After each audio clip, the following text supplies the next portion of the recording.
O patrimônio cultural em pauta na rádio da Universidade.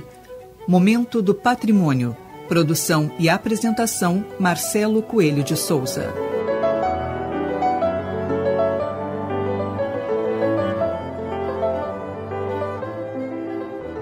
Boa noite, ouvintes. No Momento do Patrimônio de hoje, conversaremos com a jornalista, Relações Públicas e professora universitária Maria Inês Molman.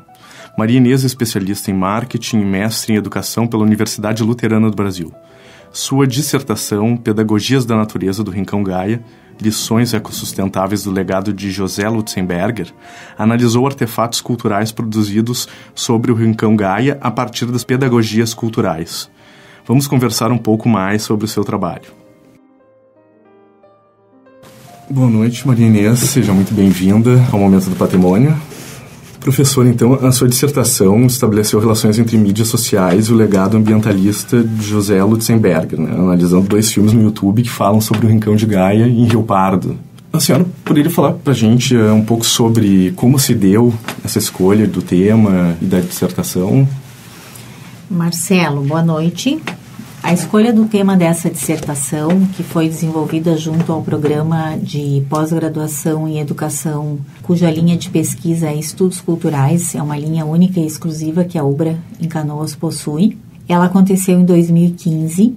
Eu desenvolvi o trabalho de 2017 a 2019, mas em 2015 eu fui visitar o Rincão Gaia durante o aniversário de 10 anos da minha filha.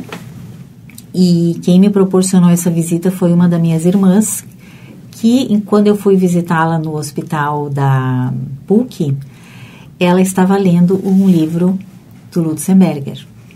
Aí eu disse, que legal. Ela disse, olha, vamos fazer um roteiro lá e vamos dar de presente de aniversário para tua filha. Então nós fomos para lá no feriado de 1º de maio e nós fomos viver justamente o outono no Rincão Gaia, que é uma época belíssima de tu ir para lá. Né? Então a escolha ela foi porque quando eu entrei naquele lugar, então naquele patrimônio natural, né, eu me senti de volta à minha infância, porque na minha infância o meu pai nos levava, nós somos 6 irmãs e as primeiras 4, por exemplo, que tem assim um ano e pouquinho de diferença, até 2 anos no máximo. As primeiras 4, as outras 2 já são mais, né, espaçadas. Nós parávamos embaixo de árvores para conversar sobre elas. Então, para mim, como eu já estou mais para lá do que para cá, eu tenho 58 anos, eu sou uma sênior, eu achei que era o momento de resgatar essa história e essas vivências, né? Então, esse foi o motivo. Bom, como que eu olhei para esse patrimônio, né, natural? Na verdade, esse patrimônio natural é na perspectiva das pedagogias culturais, que é o que eu estudei. O que são as pedagogias culturais? Elas são pedagogias que a cultura nos proporciona. Ela está dentro de uma área chamada educação não formal, ou seja, aquela educação que ocorre fora da sala de aula, né? E essa linha de estudos culturais, ela olha muito para essas questões, para a cultura. Então, pedagogias culturais é uma linha é uma teoria relativamente nova. Inclusive, a Faculdade de Educação aqui da Universidade Federal do Rio Grande do Sul é que realizou estudos bem fundantes nessa área, né? Resgatou todo esse trabalho americano e trouxe para cá, né? Então, as pedagogias culturais, elas vão olhar justamente para o que a cultura nos ensina. Então, o que eu escolhi para trabalhar sobre esse patrimônio natural que é o Rincão Gaia? Eu escolhi para trabalhar alguns artefatos culturais, que é o nome técnico que a gente dá para essas mídias sociais que tu mencionou. Uhum. E esses artefatos, eles ensinam algumas lições que a gente aprende sem saber que está aprendendo, né? Muito embora tu entre lá no Rincão Gaia, que é essa propriedade rural, que é um sítio de 30 hectares, e tu entra numa grande sala de aula a céu aberto, porque tem aprendizagem por tudo. A gente vai parando nas trilhas, na trilha de reconhecimento do local, que também são chamadas trilhas interpretativas, né? Que é como a gente pratica a educação ambiental, né? Embora eu não tenha olhado assim muito profundamente a educação ambiental, eu raspei um pouquinho nela, eu fiquei mais nas pedagogias culturais. Então, eu fiz um trajeto e eu escolhi mídias que mostravam partes daquele trajeto. Então, na verdade, o que eu fiz em 2017, né, iniciei no final de 2017, porque o projeto a gente começa no final do primeiro ano, né, depois de tu ter todo o embasamento para trabalhar com pedagogias culturais e com outras questões dos estudos culturais. Eu trabalhei todo 2018 nesse mapeamento, então, de quais são as lições que aquele lugar nos ensina. Essa trilha nada mais é do que tu percorrer um lago. Tu começa pelo Lago das Estrelas, que era uma cratera que sobrou da extração de pedra basalto do lugar. Isso, Maria Inês, explica um pouquinho pra gente o que é, né, como foi realizado, feito o Rincão Gaia, né? Ele foi recuperado de uma pedreira, né? Isso, de uma pedreira. Porque, assim, é um terreno, então, de 30 hectares. Uma parte dele, o nosso ecologista e ambientalista, também engenheiro agrônomo, né? Graduado pela Universidade Federal do Rio Grande do Sul, José Lutzenberger, ele comprou uma parte e ele recebeu uma parte em doação. Como que ele estruturou o Rincão Gaia? Financeiramente, ele ganhou um prêmio internacional, que é o Nobel Alternativo. E com esse Nobel Alternativo, eu encontrei 2 valores, né, na biografia dele, o outro valor no outro lugar. Mas foi entre 25 e 30 mil dólares. Ele pegou essa verba e trabalhou no Rincão Gaia. Ele gastou toda ela lá. Eu ouvi o programa que tu fez com o professor Menegá, sobre as tecnologias brandas, que o Lutzenberger também utilizou nesse lugar, e que também ele chama de tecnologias suaves, né? O que ele observou? Ele observou que naquele buraco, naquela cratera, que foi uma terra exaurida, não sobrou nada, só sobrou, assim, resto de pedra, buraco, não tinha árvore, não tinha água, não tinha pássaro, não tinha vegetação. Isso em 1987, quando ele fundou, então, a Fundação Gaia. O Rincão Gaia é a sede rural e hoje é a sede da fundação mesmo, né? Ele resolveu olhar para aqueles lugares, como, por exemplo, aquele buraco, e ajudar, então, a natureza a trabalhar. Ele deixou aquilo inundar com água das chuvas e plantou árvores e foi fazendo pequenas intervenções que um engenheiro agrônomo e, inclusive, um paisagista como ele sabem fazer, e a natureza foi recuperando, né? Então hoje a gente tem um lago, que é esse Lago das Estrelas, que é o primeiro lugar onde a gente para. Então nesse Lago das Estrelas tu pode mergulhar, tem escolas de mergulho que dão aulas lá, tu pode atravessar ele de balsa, conforme eu menciono ali na minha dissertação, tu pode fazer fotografia ambiental, é um lugar belíssimo, tu pode sentar simplesmente embaixo de um caramanchão, que é uma estrutura onde crescem plantas, né, trepadeiras, assim, e contemplar aquele lugar sentado num banco. Então, esse é um ponto de passagem. Ele é chamado Lago das Estrelas porque quando não venta, e isso eu coloco na minha dissertação, numa noite sem vento, ele reflete o céu completamente, assim. Ele parece o céu embaixo. E ainda lá deve ser um lugar que se vê o céu, né? Se vê o céu, exatamente. Então, assim, os nossos ouvintes não vão poder visualizar o que eu estou te mostrando, mas essa é uma imagem do lago. Existem vários lagos lá e eles não têm só uma função, digamos, estética, né? Mas tem toda uma função ecológica. Existem outros lagos que, por exemplo, servem como este. Esse aqui é o Lago das Estrelas, né? Límpido. Muita vegetação. Muita vegetação. E até estranho, né? Ele plantou eucaliptos, eu não descobri por quê. Que eucalipto é, como se diz, não é natural do Rio Grande do Sul. Exótico. Eu nem perguntei por quê. Mas ele plantou juncos, por exemplo, ao redor desse lago também, né? Crescem salvíneas ali. E nessa outra imagem que a gente está vendo aqui é um outro lago e aqui são as alfaces d'água. Essas alfaces d'água, na verdade, elas são uma tecnologia branda ou suave, porque o que acontece? Essas alfaces d'água, então, são verdes, parecem alfaces mesmo, mas elas têm flores roxas.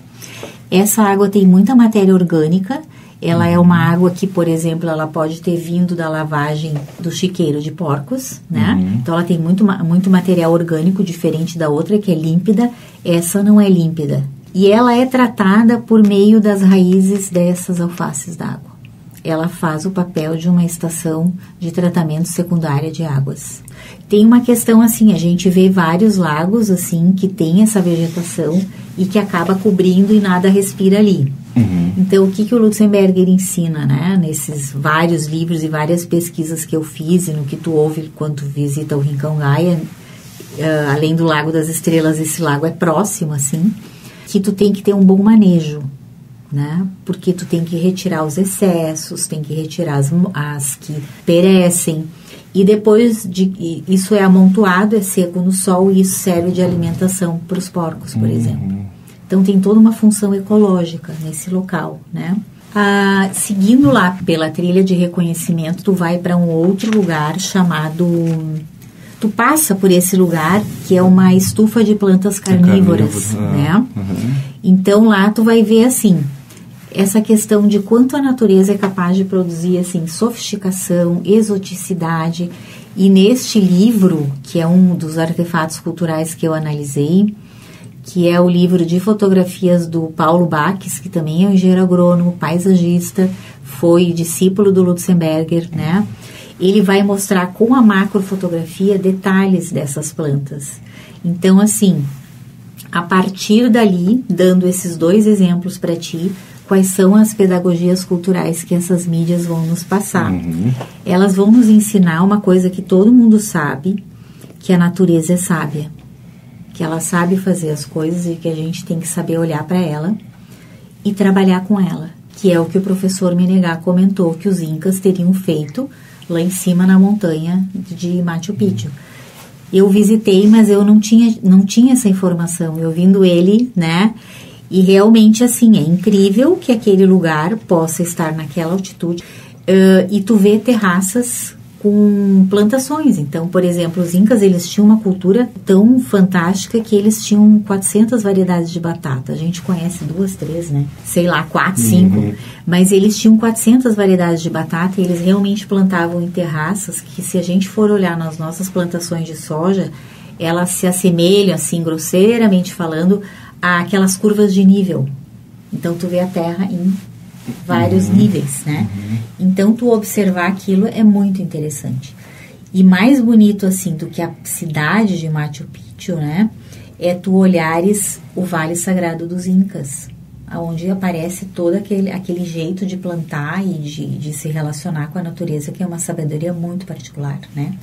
Então, o Lutz fala nisso. Realmente, a natureza, ela é sábia. Então, nesse livro, isso aparece.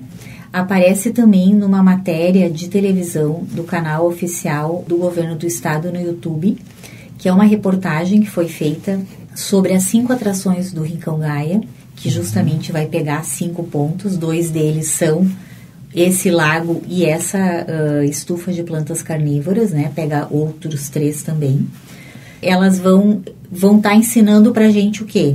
Que a natureza é sábia, que a gente tem que se aliar a ela para sobreviver, né? Ou seja, nós somos parte da natureza. Isso é, digamos, o nome Gaia, né? Na verdade, somos todos natureza. A gente não pode se enxergar como alguém que não faz parte, que nós humanos e a natureza estamos embrincados, vivemos no mesmo planeta azul, redondo, né? A outra lição que vai nos deixar é que, por exemplo, quando tu olha para a exoticidade das plantas carnívoras por meio da macrofotografia, tu vai enxergar tantos detalhes e tantos cuidados que a ideia é que, assim, ó, como que eu não vou cuidar disso? Como que eu não vou admirar? Como que eu não vou reverenciar? E esse é um dos depoimentos que a Lara Lutzenberger, filha do José Lutzenberger, que é bióloga, hoje ela é presidente da fundação e ela coordena as atividades lá. As atividades agropecuárias, ela tem, por exemplo, outras pessoas que auxiliam, né? Um engenheiro agrônomo que sempre acompanha e uma equipe da própria fundação. Ela diz, olha, como que a gente não vai admirar essa beleza e preservar? Então, o objetivo é que tu preserve. E o que esse livro está trazendo com essas imagens de macrofotografia? Ele está me chamando a atenção para isso, né? O quanto esse patrimônio natural tem que ser preservado e cuidado. Dentro dessa grande lição, então, de que a natureza é sábia naquele lugar, que ela foi observada, né? A própria... Tem um local lá, que são os canteiros de entulho, e, na verdade, nada mais do que são entulhos das obras do Rincão. São pedras que sobraram das construções lá. Lá foram feitos canteiros rupestres, que o José Lutzenberger chama, que são canteiros, assim, meio áridos, né? Com suculentas, cactos. Exatamente, né? Então, por exemplo, nós temos aqui numa imagem uma fotografia de um cupinzeiro de terra, e em cima dele foram plantadas alguma espécie de cactos. Mas esse jardim, a ideia dele foi assim: tem elevações no terreno por acúmulo de entulhos das obras, que tem pedra basalto. Beleza, vamos arrumar para isso ficar bonito e vamos plantar em cima.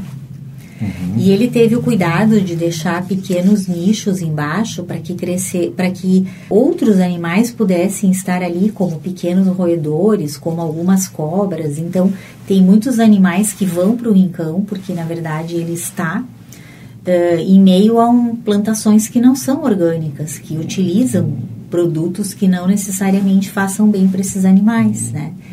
Então, ele conseguiu olhar para isso e conviver com a natureza, que essa é uma lição importante que ele nos dá aí. E, por fim, a última lição que aparece é a questão da sustentabilidade, né? Que é um conceito que surgiu lá em 92, né? Com aquele relatório que a Go Brundtland fez para a ONU, dizendo que a gente tem que ter cuidado, assim, olha, o que nós fazemos hoje, nós não podemos impactar a vida das gerações futuras, né? Então, na verdade, o que ele fez lá, eu te diria que isso foi em 1987, ele é um ecologista já mais ou menos no final da carreira dele, assim, tanto que ele se aposentou no Rincão Gaia, ele viveu os últimos dias, parte dos seus dias lá. Eu te diria, assim, que isso é extremamente atual, foi gestado na década de 1970 com a contracultura, no momento em que os ecologistas eram profetas, que eles diziam que o mundo... Né, o que a gente está vivendo hoje seria uma conversa parecida com a conversa das mudanças climáticas. Elas são terríveis, né? Mas, ok, é o que a ciência conseguiu levantar até hoje. Mas o que é importante a gente entender? Que essa conversa toda que está acontecendo, ela não deixa de ser uma discussão para que as pessoas realmente prestem atenção nesse tema. Então, quando tu chegar nesse lugar, tu vai te sentir extremamente tocado por essa questão, e ele nada mais é do que um patrimônio natural que nos mostra que é possível, sim, viver de outra maneira. Foi a maneira que ele nos deixou.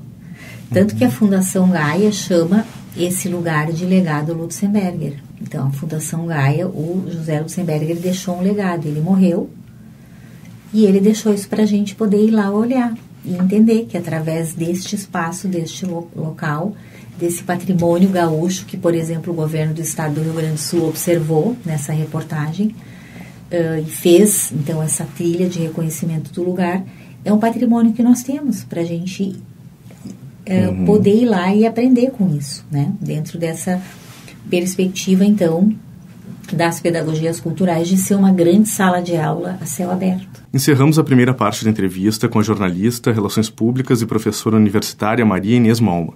Semana que vem retornamos para falar mais um pouco sobre o legado de José Lutzenberger. Boa noite a todos e uma ótima semana.